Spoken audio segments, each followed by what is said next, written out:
Welcome to Carpenter. I don't have a workshop. I work outside my house, but at least I have a workbench which I made myself as my first project ever. I used very old wood, and it's very hard wood, and it turned out beautiful, so I'm really proud of it. Anyway, today we are going to make a drill press table. Because I live in tropics, making the drill press table from MDF or plywood or even solid wood is out of the question for me. I have to make all my jigs from aluminum or plastic so that they will be resistant to the elements of the weather. So that's why I decided to use aluminum for this project. And nothing makes me more happy than reusing the pieces that were lying around, wasted or unused. I made before this table saw plate, which I no longer use because I bought DeWalt table saw. So this 6mm thick aluminum plate is really beautiful for the use of the drill press table because it doesn't flex, it will not warp. You can apply significant force to it and it still doesn't move at all. So it's really beautiful to serve as the table. Now, just the thought of cutting the slot inside the 6mm thick aluminum was giving me headache and nightmares, because you can imagine it's not easy whether you do it with the router or table saw. I just also don't want to damage the piece by cutting it any further. So I designed a very cool solution, I think, which is adding the side wings. These side wings will be connected to the main plate using the 3mm aluminum angle profile. So I will just cut the aluminum profile and screw it to the plate and to the side wings. So now let's talk about the side wings. I had these pieces of aluminum scrap everywhere. So this is 3mm thick flat aluminum bar, and this is 3mm thick aluminum angle. So combined they give me 6mm, which match the 6mm aluminum plate. So now I will make a gap between the side wing and the main plate, which will allow the bolt to travel along the main plate, and this gives me the capability of sliding fence.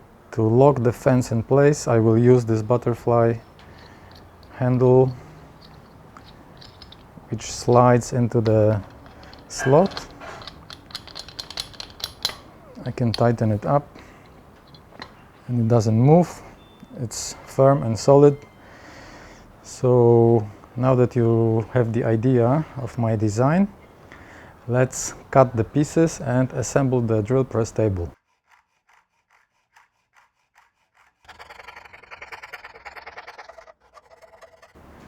Now that we have cut one side, I'm going to measure the length of the side wing.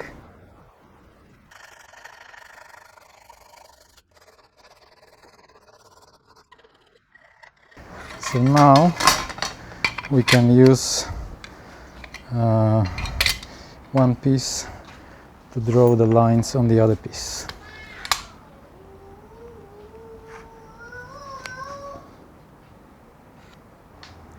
Safety glasses.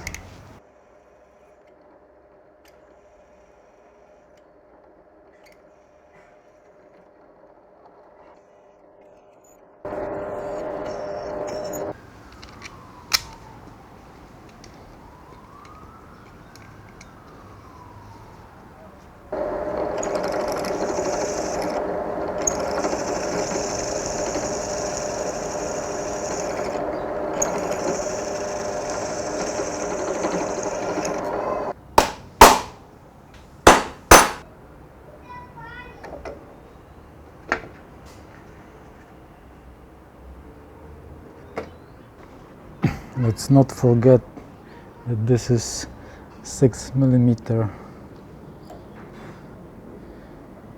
aluminum plate. Let's put some engine oil.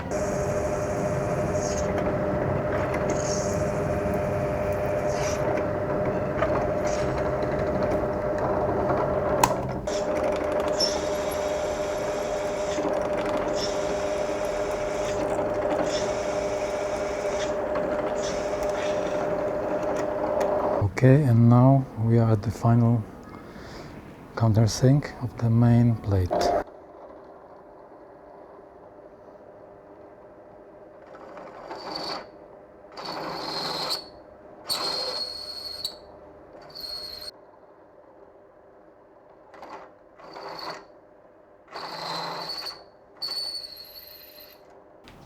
I'm ready for the final cut of the second side wing.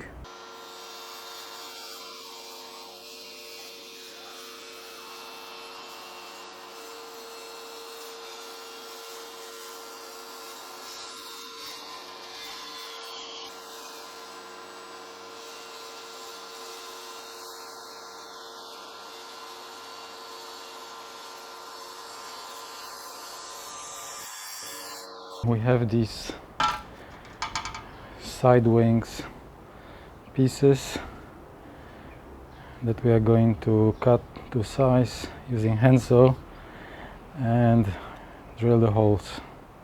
Time to cut the side wings.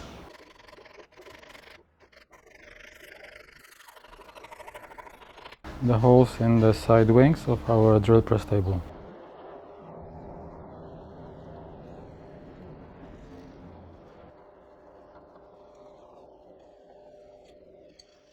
I have mounted the drill press table. I clamped it to the original table. I verified where is the center. So let's drill the hole through the center now.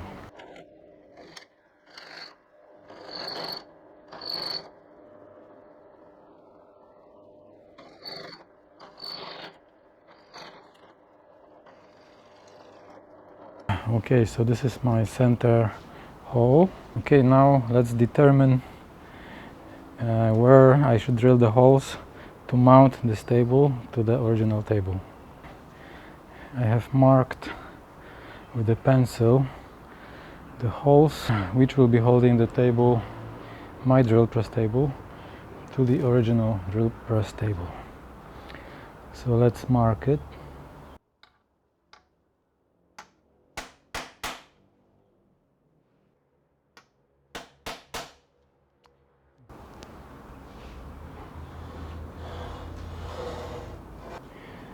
I'm going to clamp it. And let's go!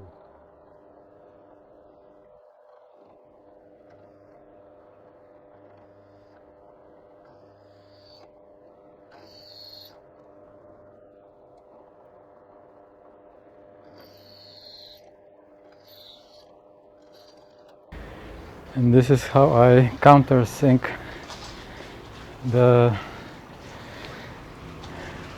holes mounting to the table.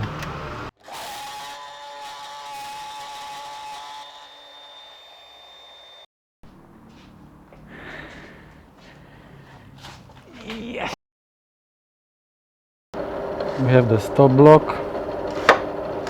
we have the fence,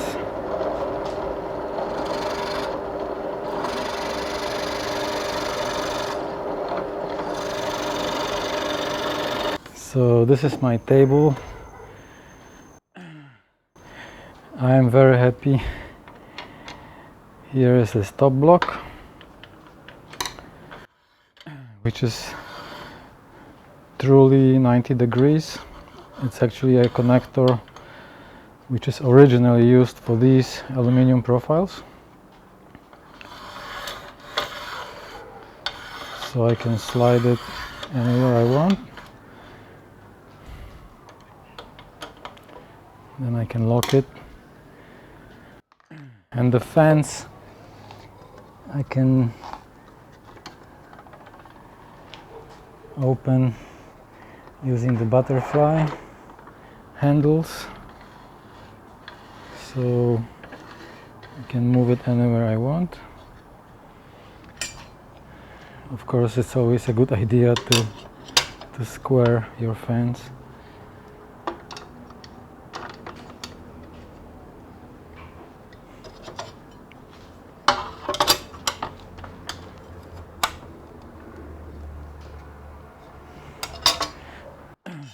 I know that my